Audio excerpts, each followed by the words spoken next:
Всем привет, вы на канале Польза.нет, меня зовут Саня, и здесь только быстрые обзоры и долгие стримы. И если вы смотрите этот ролик не через VPN, это круто. Мне кажется, что, вопреки всему, несмотря ни на что, YouTube найдут, как забанить полностью, даже чтобы мы не могли пользоваться VPN. Но это плохое. Хорошее относительно. Вход на телефон Realme 9 Pro пишется, как всегда, на него же. У меня всегда так на канале. Любой девайс должен с самого начала показать себя. Как вы видите, показывает он себя не супер. Почему? Потому что максимальное разрешение для съемки основной камеры, внимание, барабанная дробь, 1080p 30 fps. В 9 Pro, серьезно? То есть они сделали смартфон Realme 9 Pro с основной камерой, с максимальным разрешением для съемки 1080p 30 fps. Шах и мат, логика.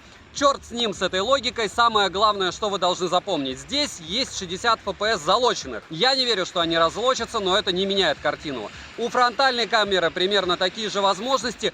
По железу эти 120 Гц прям топ, автономность топ, наконец-то IPS-экран, который многие ищут. И еще много огромных плюсов. Но огромный минус, как я считаю, downscale. Я понимаю, о чем вы подумали, о разрешении, особенно в проекторах. Но вот здесь они опрокинули какие-то возможности аппарата, по мне, ниже некуда. То есть это девайс на уровне Realme 9A по возможностям видеосъемки. Окей, он с ними справляется чуть-чуть лучше, но это меня не успокаивает никак. Если вам камера не особо важна, продолжайте смотреть, потому что по остальным параметрам он топ. Сегодня с вами мы будем тестировать один из смартфонов, который мне получилось купить, наверное, сразу четвертого. Почему так получилось? Потому что это магия Алиэкспресса. У меня один из аккаунтов заблокирован, пришлось теперь покупать со второго, второй хотя бы разблокировали. Причин никто не знает. Realme 9 Pro. У меня был обзор уже на Realme 9 Pro Plus, я успел это все дело приобрести до скачка курса, и поэтому всем, у кого есть долларовые карты, советую смотреть на цены в долларах, потому что цены в рублях радуют только в российском ритейле, и то пока это все дело осталось. Все, кто спрашивали: Саня, где есть нормальные IPS-экраны, welcome. Я думаю, что здесь он неплохой. 8128 на борту, поддержка 5G, нам бы 4G оставили. Нет, я не пессимист, я реалист, те, кто меня давно смотрит, об этом знают. И, разумеется, он синий. Вскрываем. Нравятся мне их упаковки у Realme, особенно то, что они постоянно чуть-чуть хотя бы играют с дизайном. Вскрываю. Да, по мне не мужской вариант расцветки, с одной стороны. С другой стороны, 99,9 в периоде, что вы будете все это дело носить в чехле. Что они обещают? 695 Snap на 5G, ну это не очень хорошо. Экран на 120 Гц, который этот Snap вряд ли вытягивает. Но опять же, это суждение пока без тестов. 64 мегапикселя, Android, разумеется, и батарейка на 5000 мАч. Защитная пленка с не очень хорошей олеофобкой, но она, мне кажется, разойдется. Да, сейчас олеофобка уже лучше. Но плюс к армии конкретно этой модели то, что фронталка здесь не по центру, а с угла левого. Следующий момент. Вскрыли, ждем, пока это дело все будет загружаться, сразу рассматриваем. Первое, на что обращаем внимание, это мини-джек. Здесь, к сожалению, нет инфракрасного порта, но Realme этим и не отличаются. Русский язык, разумеется, на борту. Это у меня глобалка. Что мы имеем? Кабель USB-A, Type-C. Ничего нового, ничего интересного. Довольно длинный. Прям длинный-длинный. Зарядка на 33 ватта от Realme, то есть быстрая. Также на борту чехол, притом темный. То есть вам не обязательно даже бежать и покупать сразу что-то другого цвета, потому что вы вот запихаете это все дело в чехол. Чехол довольно качественный. Не супер-мега топ, как у OnePlus, допустим, но все-таки. BBK молодцы. Вот так это все дело будет выглядеть в мужской руке. Карту памяти, одну физическую симку запихать можно, он гибридный. По весу с чехлом это все дело 220 граммов, без чехла 199 граммов, и это прям прилично. 75 миллиметров в ширину, в высоту он 163 миллиметра, и в толщину с блоком камер 11,6 миллиметра. Довольно тяжелый, увесистый, назовем это так. Тестим. Смотрим. Всем привет, вы на канале Польза.нет, меня зовут Саня, розыгрыши море, читаем описание, какие сейчас актуальны. Постоянно это 5 Mi Band 6 серии, разыгрывается за лайк, подписку и комментарий к любому видео. Подписывайтесь с колоколом, перейдем же к смартфону. Поставляется данный девайс в разных вариантах расцветки, а именно синий, зеленый и черный. Тыльная часть выполнена из пластика, как и рамки. Фотохромный дизайн интересный, уж точно яркий и запоминающийся, а вот на вкус и цвет вы же понимаете, товарища здесь нет, мне не особо зашел. В руке без чехла лежит удобно, материалы марки, но в моем случае отпечатков пальцев практически не видно. На корпусе расположена утопленная в корпус кнопка питания со встроенным сканером отпечатков пальцев, качели регулировки громкости. Кнопки практически не имеют люфт, что хорошо. Далее разъем USB Type-C версии 2.0, печаль, но так почти у всех. Два микрофона, динамики основной и разговорный, звучание здесь моно, и это один из крупных фейлов. Но есть технология Real Sound. Слот не прорезиненный на одну сим-карту и карту памяти, или две симки, гибридный. ИК-порта не завезли, но мини-джек присутствует. Официальной защиты от влаги нет, что опять же неудивительно для данного ценового сегмента. Летим дальше. С фронтальной части нас встречает IPS-дисплей на 6,6 дюйма, большой такой, с разрешением 2412 на 1080 точек. Матрица экрана абсолютно плоская, прочь водопады, я их тоже не люблю. Плотность пикселей идеально по мне, прямо самое выгодное число, 400 ppi, по мне это лучшее, что можно делать, и выше в принципе смысла нет. При ярком освещении яркости слегка не хватает, но не скажу, что прям критично. Частота обновления экрана 120 Гц, и на выбор также есть 60 Гц и автогерцовка. Тач на 240 Гц, чего вполне достаточно. Автояркость работает хорошо, под освещение подстраивается точно и плавно. Под разными углами тон картинки слегка бросает в теплый оттенок. Далее мультитач отрабатывает на 10 пальцев. Разблокировать экран можно при помощи отпечатка пальца, внедренного в кнопку блокировки, и распознавания лица. Сканер отпечатка пальцев работает не быстро, но стабильно.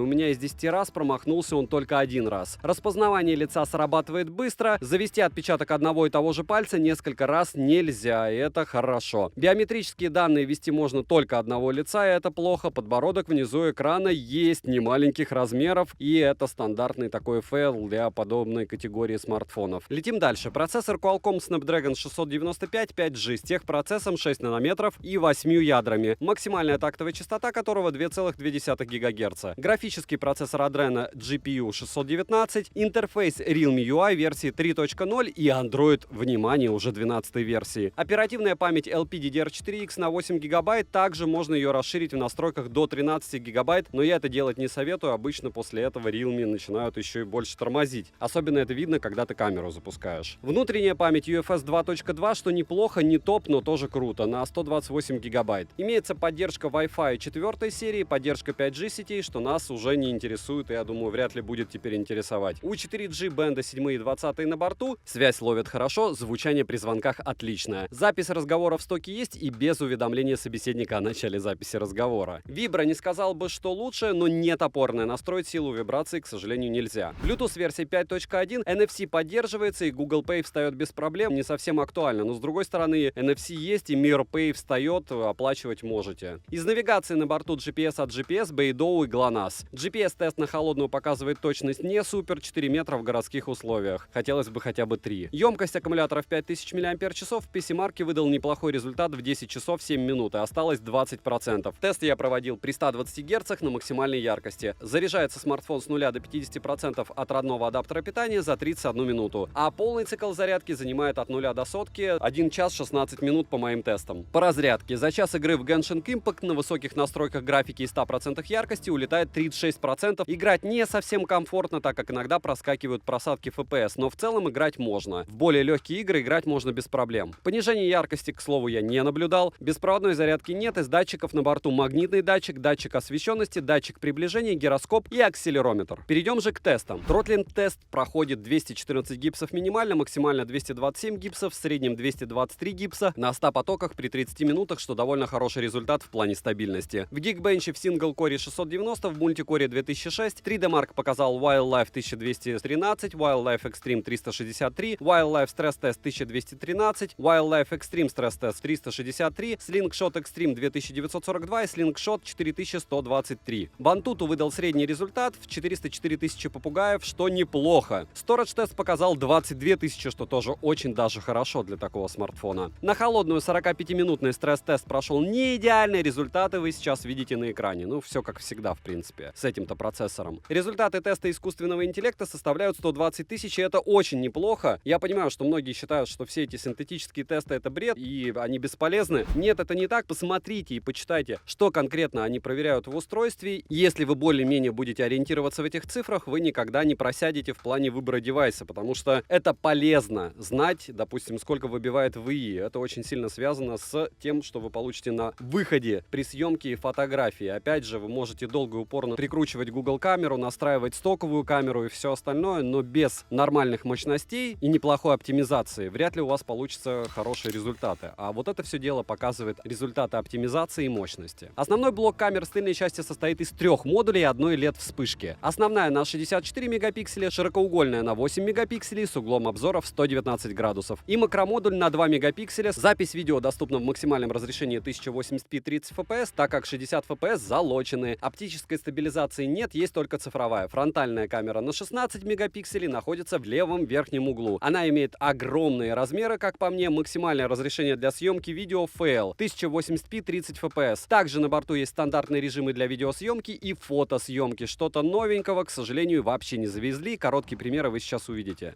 И вот он, тест фронтальной камеры у Realme 9 Pro. Без значка плюс, но по большому счету для корпорации BBK, миллиардный раз повторяюсь, особой разницы нет. Они, в принципе, фронталки нигде нормально не запихивают. Я хожу с OnePlus 10 Pro, и там плюс-минус то же самое. Вы сейчас видите стандартные тесты. Почему? Потому что я этот смартфон уважаю. Если я смартфон не уважаю, тесты получаются крайне, не знаю, скомканные, наверное, стандартно так сказать. И плюс во время этих тестов я еще рассказываю вам какие-нибудь определенные особенности. Допустим, что у этого смартфона даунскейл по полной программе. То есть я мог бы потанцевать и рассказать, что о, круто, здесь IPS, о, круто, они что-то лишнее выпилили. Но по мне Realme, наверное, решил расчехвостить другую линейку, потому что приставка Pro у этого смартфона это что-то сомнительное. Я несколько раз скажу вам это за время ролика. Поэтому снимаем пока, тестируем. Фронталка ужасна, стабилизация никакая. Если встать, то пиксельно, конечно, все. Ночью лучше не снимать. Роллинг шаттер. Нужно будет смотреть. У меня такое ощущение, что есть небольшой. Во всяком случае, запаздывание есть. Но в целом неплохо. Фотографии тоже будут. Те же 1080p 30 fps. Основная камера. Смотрим, как отрабатывает стабилизация. По мне ужасно. То есть даже в 1080p это все дело работать адекватно не может. Очень печально, но факт. Возможно, что-то где-то как-то допилит, но учитывая железо, я не думаю, что особо будет эффект. Проще говоря, ночью мы все это дело, скорее всего, наблюдать не сможем. Это хорошо работает автофокус с одной стороны, с другой стороны очень сильно запаздывает. То есть я навожу и где-то задержка секунды 3. Вообще не слушайте меня, все будет великолепно. Ужасная камера, ужасная. X максимум 6. Максимально бюджетно, на уровне дна. Вот. Не третий эшелон, но прям настолько близко к нему, что аж удручает. Ну, Realme. Особое внимание вот на эту локацию. Если вы посмотрите мои другие обзоры, то большинство смартфонов, во всяком случае, во время того, как я делал фотографию, справляются с этой локацией. Этот не может. Ну что же, фото он максимум делает при зуме X6. Оно ужасно ночью. Один сплошной пиксель. Сейчас вы видите, как работает фронталка в условиях относительно хорошей освещенности, но переменного освещения. Поэтому, ну вы сами все видите. Я думаю, особо разоряться, что скинтон и все остальное. Да какой скинтон? Здесь плывет все. Если встать и молчать, то может быть более-менее. А в целом паузы есть, режим фотографии во время съемки тоже работает. А вот что по-настоящему удивительно, здесь есть двухоконный режим, и, ну, это, скажем, серьезный плюс, потому что в супербюджетниках они это не ставят. Но если бы, правда, с другой стороны, в прошке бы этого не было, то, наверное, уровень дна был бы беспредельный. Почему? Потому что сама по себе камера в 1080p с залоченным 60 FPS, может быть, они его разлочат. Я в этом сомневаюсь. Но то ли это такой кризис полупроводников, то ли еще какая-то беда. Но мне кажется, что вот так в версии Pro Realme делать однозначно не стоило. Либо хотя бы просто назвали бы Realme, там, не знаю, 9H, 9Z, 9ZU. Ну, без разницы что. Да, есть и круговой режим, то есть здесь 4 режима, все в стоке. Зачем это вам понадобится, не ясно. Почему? Потому что и так камера не фонтан, а еще и извращаться. Много интересного, разумеется, в пешеходном переходе. Сразу как работает основная камера и работает фронталка. Основной плюс, конечно, фронталки, в моем понимании, то, что здесь она в углу находится. Ну и на этом плюсы заканчиваются, потому что основная камера, что фронтальная имеют практически нулевую стабилизацию. Все плывет, цвета передают ужасно в сложных условиях. Ну, говорю, можно про камеру здесь забыть, она очень похожа на ударные смартфоны, у которых камеры, считайте, нет. Вот здесь чуть-чуть лучше. Смысл? Можно было бы вообще сделать без камер. Во всяком случае, без фронталки был бы уникальный смарт. Так. Но, с другой стороны, наверное, им виднее, что они смогут продать. Прям очень интересно, сколько они продадут этих дел в Поднебесной. Мне кажется, что это провальная такая штуковина.